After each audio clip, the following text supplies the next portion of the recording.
My name is Iris Whitlock. I am 29 years old. I am a third-year resident in emergency medicine at Oregon Health and Science University in Portland, Oregon, and at 6:14 on a Tuesday morning in March, exactly 2,471 miles from the city I grew up in, my phone rang. It was Mrs. Beatrix Holloway, the retired children's librarian who had read me my first chapter book at the Concord Free Public Library in Massachusetts when I was 6 years old. She was 81 years old. She had not called me in 11 months. She said, very quietly, "Iris, sweetheart, I need you to listen to me carefully. I am at the bank. I am taking the envelope out of the safety deposit box. Your grandmother told me I was only allowed to take it out on the day someone tried to sell what was inside. Your parents are sitting with a lawyer right now in a building on Boylston Street. The closing is in 3 hours and 43 minutes. I have a train ticket from Concord to South Station. I have my reading glasses. I have your grandmother's letter. I will be there at 9:52. I want you to understand. I had been on a 36-hour shift in the emergency department. I had not slept in 22 hours. I was eating a piece of toast at my kitchen counter in Portland and trying to remember whether I had taken my second multivitamin of the week. I was 3,000 miles from Boston, and I had no idea what Mrs. Holloway was talking about. I said, "Mrs. Holloway, slow down. What is being sold?" she said. "The bookstore, sweetheart. Your grandmother's bookstore. Your parents are selling Whitlock and Daughter books to a developer who wants to turn it into a wine bar. The closing is at 10 this morning. Your mother told the attorney, on a phone call she did not know I overheard last week at the church basement potluck, that you are, in her exact words, just the granddaughter, and that you have no claim." The piece of toast fell out of my hand. It landed on the kitchen tile. She said, "Iris, get to the airport. There is a 6:55 flight from Portland to Boston. Direct. You will land at 3:18 Eastern. The closing will be over by then, but it will not matter, sweetheart, because I will be there before they sign, and what is in this envelope is going to stop them. Your grandmother prepared for this day for 4 years and 3 months.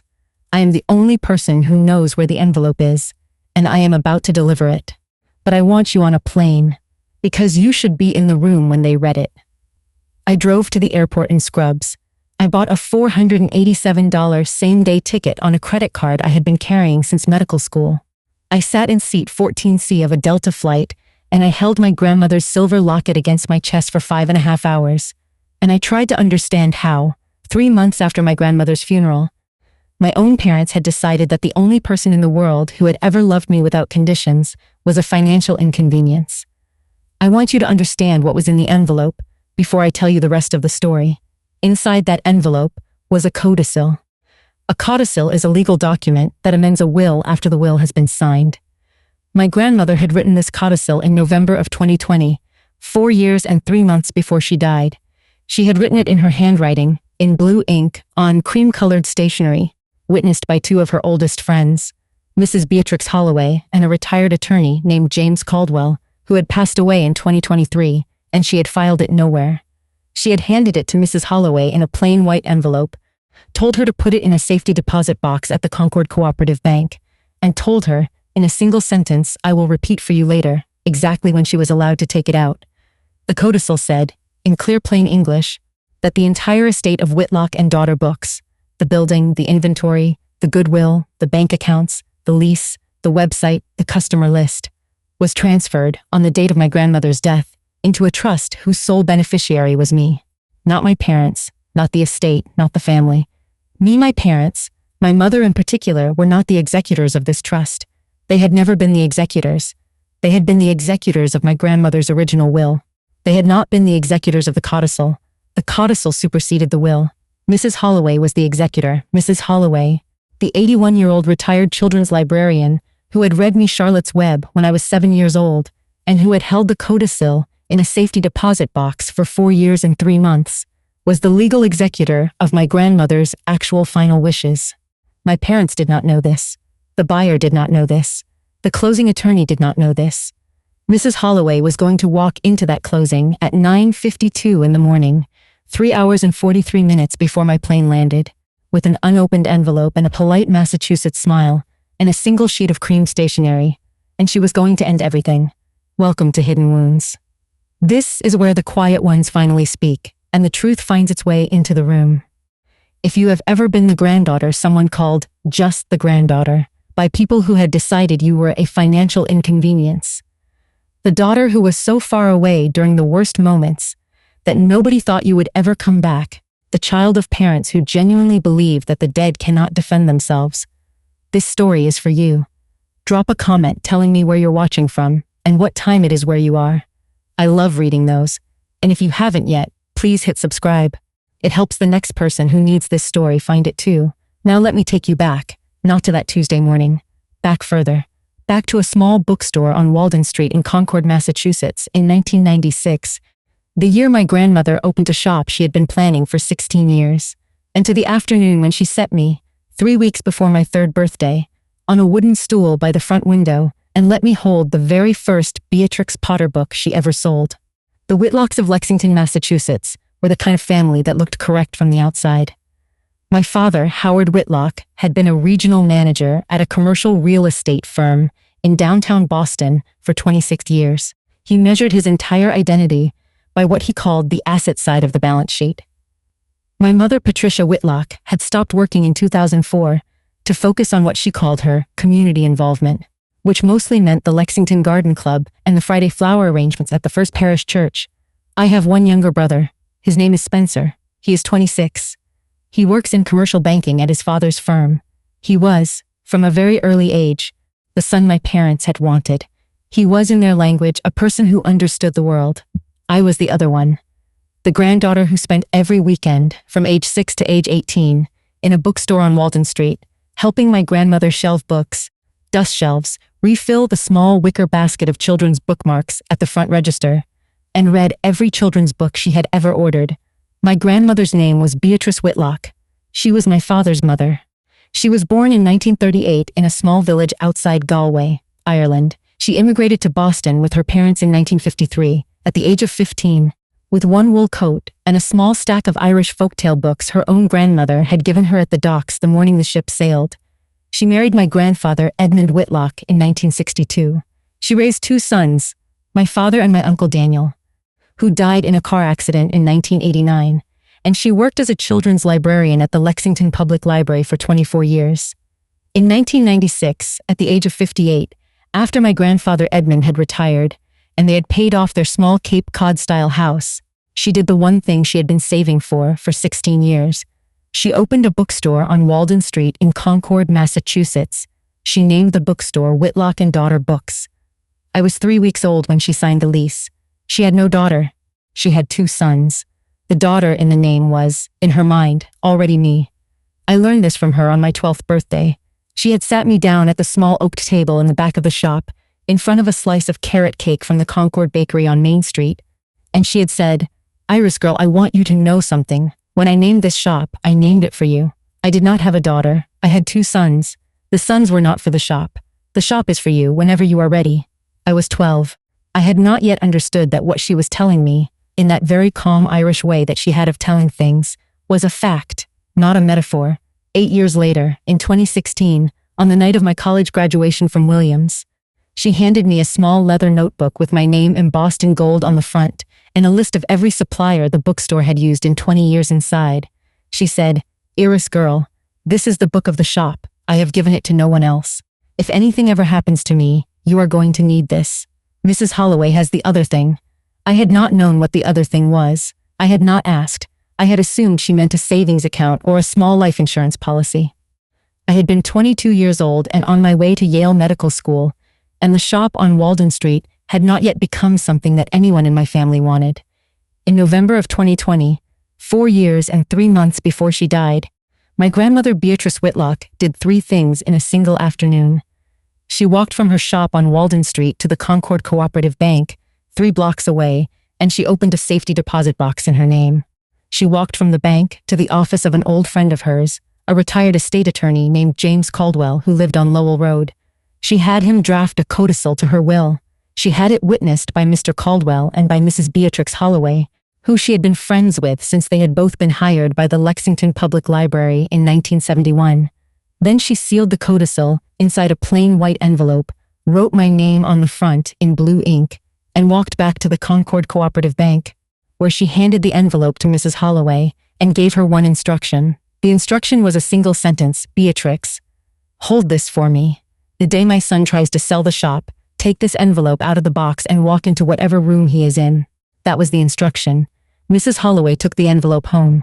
She kept it in the safety deposit box at the Concord Cooperative Bank. She told no one, not even her own daughter, for 4 years and 3 months. My grandmother Beatrix Whitlock died on January 12, 2025 of pancreatic cancer. She was 86 years old. I flew home from Portland for the funeral. The funeral was at the First Parish Church in Concord on a Saturday morning in January. 26 people attended. My father read a brief eulogy that focused mostly on her devotion to the family. He did not mention the shop. The night before I flew back to Portland to return to my residency, my mother sat me down at the kitchen table in Lexington and told me, in the gentle voice she used when she was about to ask something inconvenient, that the family had decided to sort out the shop. I said, "Mom, Grandma told me the shop was mine." She told me on my 12th birthday. My mother smiled the kind of smile a person smiles at a child who has misunderstood a grown-up conversation. "Sweetheart," she said, "your grandmother was very sentimental near the end. We have looked at her will. The shop is part of the estate. Your father and I are the executors. Whatever happens with the shop happens through us. It is not a personal decision." I said, "I would like to see the will." She said, "Of course. I will email it to you when you are back in Portland." She never emailed it. I asked twice over the next 4 weeks. The first time, she said she had been busy with the church. The second time, she said the attorney was reviewing it. I was working 16-hour shifts in the emergency department. I did not push. I'm going to pause here for one moment, because I know there are some of you watching this who are inside this exact phone call. You have a parent who has gently told you that the inheritance is complicated, that the will is being reviewed, that the family is going to sort it out together. You are 3,000 miles away, or 6 hours away, or in the middle of a work week that does not allow you to fly home. And you are letting it slide because the person who is gone was the only person who told you the truth, and you do not yet have the courage to insist on the truth without her. If that is you, type the word envelope in the comments. Let me know I'm not the only one who was 3,000 miles away when the people who were not paid to love me decided to sell what they had not built. And if this channel is new to you, please subscribe. The next part of this story is what happened in a closing room on Boylston Street on the morning of March 11th, when an 81-year-old retired librarian walked through a glass door with a smile and an envelope. I am going to tell you what happened on the Tuesday morning. I learned it later, in pieces from Mrs. Holloway, from a paralegal named Marcus who took notes, and from a transcript that was eventually filed as part of the civil suit. I am going to tell it the way I would have wanted to see it if I had been there. The closing was at the offices of Reedham, Pelletier and Strauss, a small estate and real estate firm on the 11th floor of an old brick building on Boylston Street in Boston, across from the public garden. The attorney handling the closing was a man named Henry Pelletier, age 53, who had been the family's estate attorney for 19 years and who had no idea that the codicil existed. The buyer was a man named Connor Brennan, age 41, the founder of a small wine and cocktail chain called Brennan and Sons that already had 3 locations in Cambridge and Brookline. He wanted to convert the Walden Street shop into his flagship Concord location. The agreed-upon price was $680,000, all cash, no mortgage. He had been working on the deal with my parents for 11 weeks. The closing was scheduled for 10 in the morning. My parents arrived at 9:43. My mother was wearing a navy blue dress and a single string of pearls. My father was wearing the charcoal suit he wore to every closing of his career. My brother Spencer was there as a witness.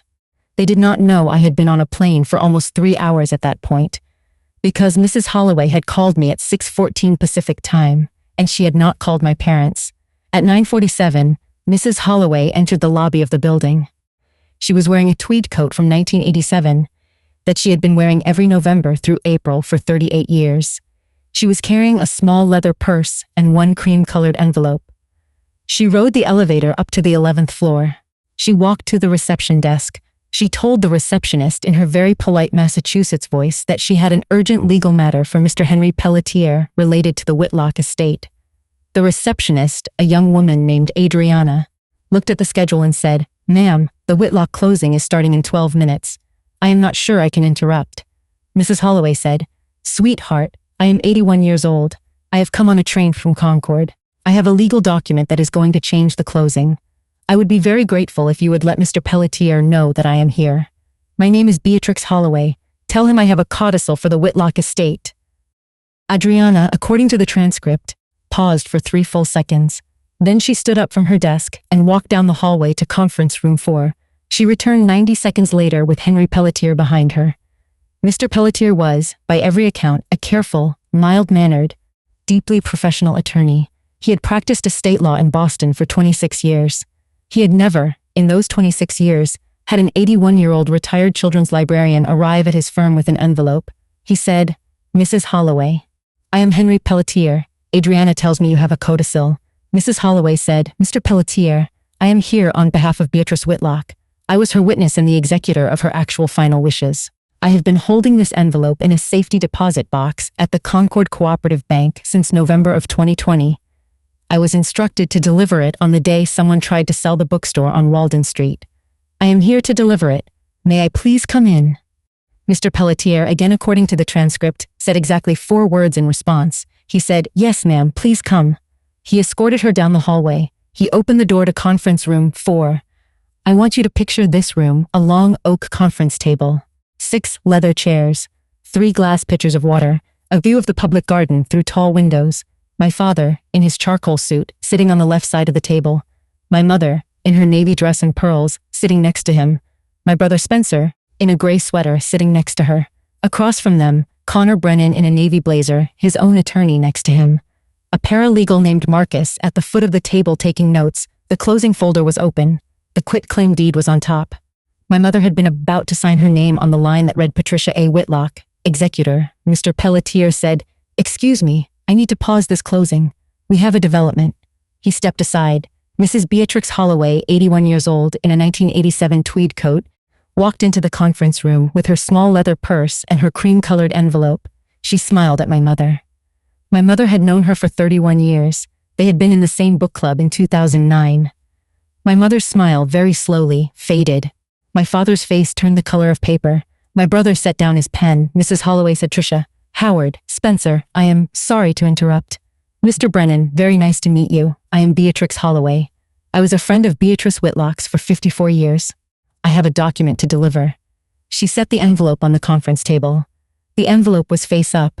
My name was written on the front of the envelope in my grandmother's blue ink handwriting. For Iris, my father said, "What is this?"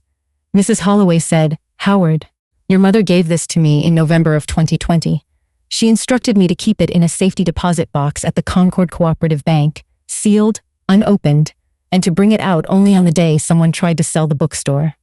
Today is that day. She has been very patient, so have I. May I open it?" My mother said very quickly, "Beatrix, this is a closing. We can address this later." Mrs. Holloway said, "Patricia, with respect, if you sign that quitclaim deed in the next 10 minutes, without reading what is in this envelope, you will be conveying property you do not have the legal authority to convey, and Mr. Brennan here will end up in a 5-year quiet title lawsuit. I am not interrupting the closing. I am preventing a crime." The conference room went completely silent. Connor Brennan, the buyer, looked at his attorney. The attorney looked at Mr. Pelletier. Mr. Pelletier looked at the envelope. Mr. Pelletier said, "Mrs. Holloway, please, open it." Mrs. Holloway slid a thin silver letter opener out of her leather purse. She had brought it from home for exactly this moment. And she slid it under the flap of the envelope, and she opened it slowly, in front of 7 people, in a conference room on the 11th floor of a building on Boylston Street. Inside the envelope was a single sheet of cream-colored stationery folded twice. She unfolded it. She put on her reading glasses, which she had also brought from home for exactly this moment. She read the codicil out loud.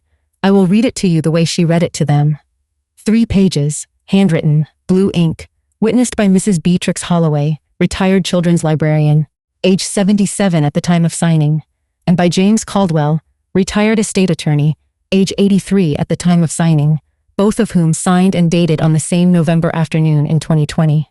Codicil to the last will and testament of Beatrice Eileen Whitlock. Be it known that I, Beatrice Eileen Whitlock, residing at 27 Hawthorne Lane, Lexington, Massachusetts, being of sound mind, do hereby modify the last will and testament executed by me on the 14th day of June, 2017. Article 1. The property known as Whitlock and Daughter Books, located at 47 Walden Street, Concord, Massachusetts, including the building, the inventory, the bank accounts, the customer list, the lease, the goodwill, and any other associated assets is hereby removed from the general estate and transferred, upon my death, into the Whitlock Iris Trust, a revocable inter vivos trust established by me on the 8th day of November 2020. Article 2. The sole beneficiary of the Whitlock Iris Trust is my granddaughter, Iris Margaret Whitlock, currently residing in Portland, Oregon. Article 3. Neither Howard James Whitlock, nor Patricia Ann Whitlock, nor Spencer Edward Whitlock, nor any other member of my biological family shall have any legal authority over the bookstore property or any decisions regarding its sale, lease, operation, or disposition. Article 4. The executor of the Whitlock Iris Trust is Beatrix Holloway of 14 Lowell Road, Concord, Massachusetts, until such time as Iris Margaret Whitlock reaches the age of 26, at which point Iris assumes full executor authority. Iris is currently 25. She will assume full authority on her next birthday, May 17th, signed and witnessed this 14th day of November 2020, in Concord, Massachusetts. The codicil ended with 2 paragraphs of personal text in my grandmother's own handwriting, which Mrs. Holloway read out loud in a steady, deliberate voice. To my son Howard, you are my son. I love you. I have always loved you. You have spent 47 years of your life confusing what something is worth with what it is for. The bookstore on Walden Street is not worth anything to you. It is, in your language, an underperforming asset. To Iris, it is the place she learned to read. I would rather it close in her hands than make 6 figures in a stranger's. I am sorry that you have not understood that this is the difference between an inheritance and a betrayal. Please do not try to fight this. The codicil is properly witnessed. James Caldwell, may God rest his soul, was an estate attorney for 51 years. The document is airtight. To my granddaughter Iris, the shop is yours. I named it for you the day after you were born. I have always known. The book of suppliers is in the desk drawer in the back office. Mrs. Holloway has the bank account access. There is a small life insurance policy in your name that should cover the property taxes for the next 4 years while you finish your residency. Take your time. The shop is patient. I built it slow. Your loving grandmother, Mrs. Holloway, lowered the codicil. She removed her reading glasses. She set them gently on the conference table. My mother stood up from her chair. The chair scraped against the floor. She said very quietly, "That document is invalid." My mother-in-law was not of sound mind at that time. Mrs. Holloway said very gently, "Patricia, the document was witnessed by a retired estate attorney with 51 years of experience. He certified her competency at the time of signing. The medical record is attached as an exhibit, signed by her primary care physician, Dr. Eleanor Martinez, on the same afternoon. The competency exam was conducted at 1 in the afternoon. The codicil was signed at 3. Dr. Martinez is still alive. She still practices in Concord. She is available to testify."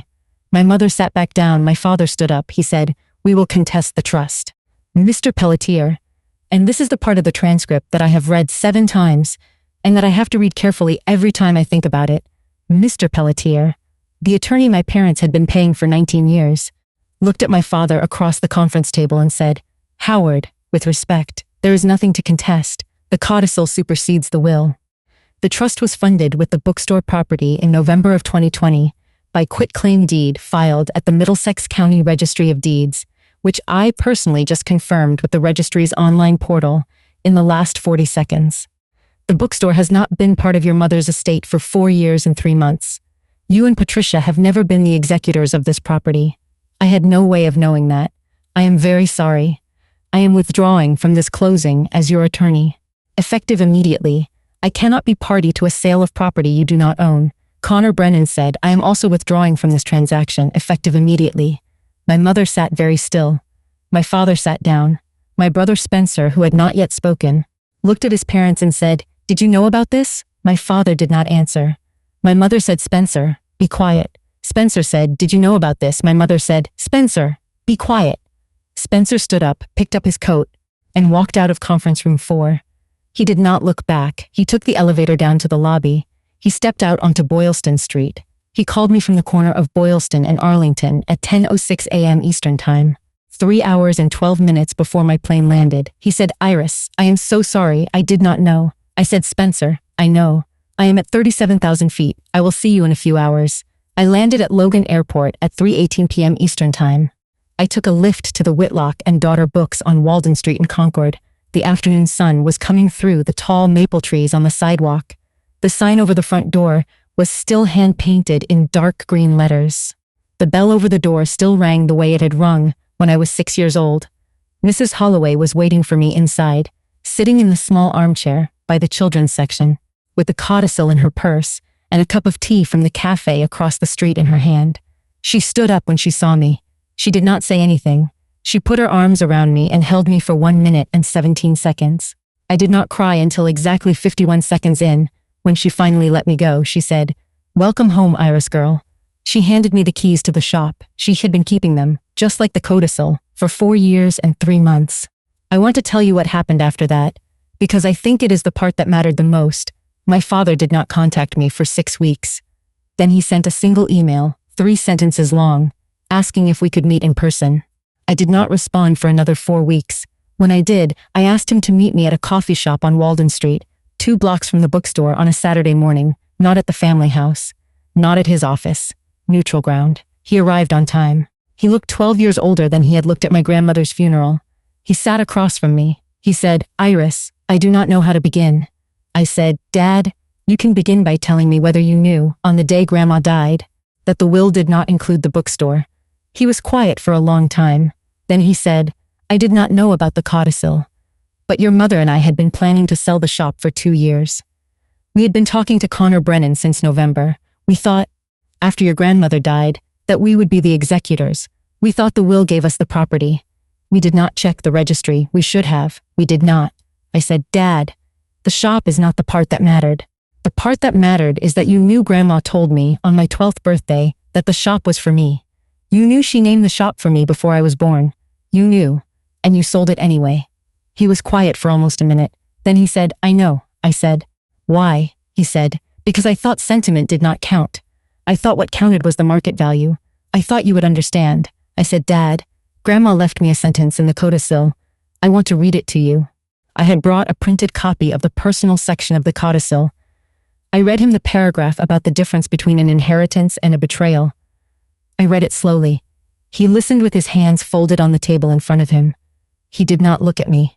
When I finished, he said, "Iris, I do not know what to do with that." I said, "Dad, I do not need you to do anything with it. I am not asking for an apology. I am not asking for money. I am not asking for the relationship we used to have. Because the relationship we used to have was a relationship in which I was always going to find out, eventually, that I was a granddaughter and not a daughter, and that my grandmother was the only person in our family who had ever looked at me like I was a person. I am telling you what the new relationship is going to look like, slowly, with distance, with no money involved, with no decisions made about my life without my consent. If you can do that, we can have something. If you cannot, we will not. I am at peace with either." He did not cry. He nodded. He said, "Okay, Iris." I stood up. I left 2 $20 bills on the table for both of our coffees. I walked out of the coffee shop. I walked 2 blocks down Walden Street to the bookstore. The bell over the front door rang. Mrs. Holloway was at the front register. She looked up. She said, "Iris girl, the mystery section is starting to look bare. I have been thinking we should reorder the Louise penny." I said, "I agree. I have been the owner of Whitlock and Daughter Books for 117 days as of this recording. I am still finishing my residency in Portland. Mrs. Holloway runs the shop day to day. We hired 2 part-time employees, both retired teachers from the Concord Carlisle School District, who work 20 hours a week between them.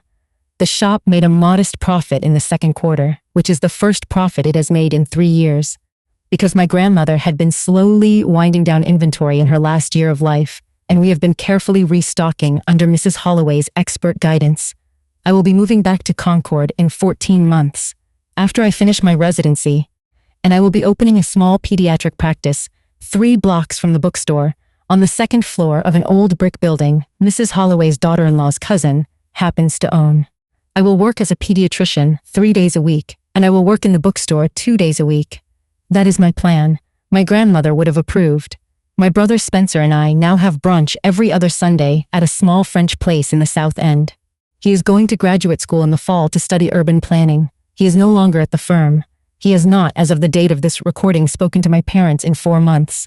My mother sent me a letter in late June, 6 pages, handwritten. I have not opened it. I have placed it inside the codicil envelope, the original envelope with my name written on the front in my grandmother's blue ink handwriting, which Mrs. Holloway gave to me on the afternoon I landed in Boston. I will open the letter when I am ready. I do not yet know when that will be. My father and I have had 3 short phone calls since the coffee shop. Each one has been honest. None of them has been comfortable. He has not asked me for anything. I have not offered him anything. He has not yet figured out how to be a father to a daughter who is no longer required to be useful to him. I am giving him room to figure it out. I am not in a hurry. Here's what I want you to take from this story. There is a particular kind of family that operates on the assumption that the dead cannot defend themselves. They believe that, when an inheritance arrives, they get to be the executors of meaning, not just the executors of paperwork. They believe that the words your grandmother said to you on your 12th birthday do not count because she did not put them in a will. They believe that her affection for you was a sentimental detail that the more practical family members get to override after she is no longer in the room. If your family is this kind of family, I want you to know 2 things. The first thing is that the people who loved you most have probably already prepared. The grandmother who told you the shop was yours. The grandfather who told you the cabin was yours. The aunt who told you the savings would be there when you needed them. These are not casual statements.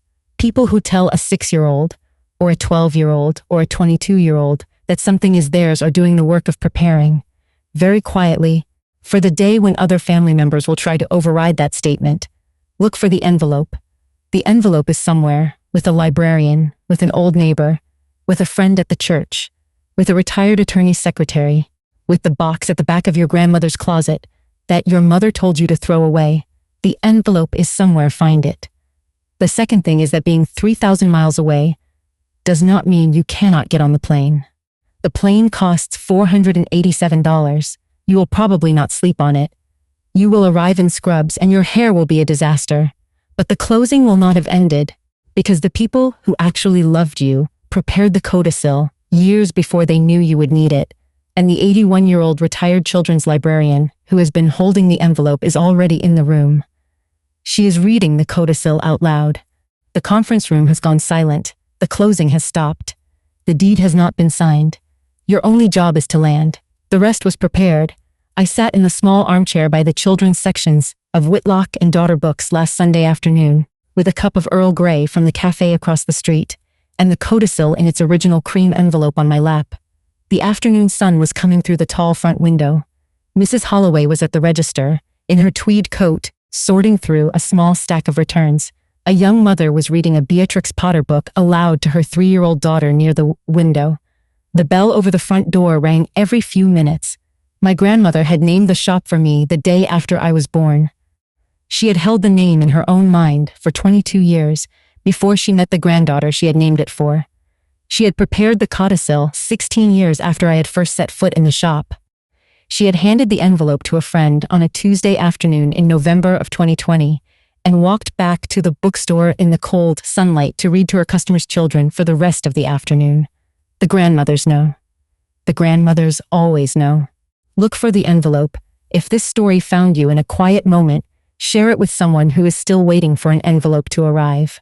Drop the word codicil in the comments if you have a person in your life who is preparing one for you right now, quietly, without telling you. Subscribe so the next story finds you too, and come back next week. The next one is about a daughter who paid for her father's nursing care for 11 years out of her own salary, only to learn, on the day of his funeral, that her mother had been collecting a second pension under her father's name and had been quietly purchasing a beachfront condo in Naples, Florida, under her older brother's name for the entire 11 years. I will see you in the next one.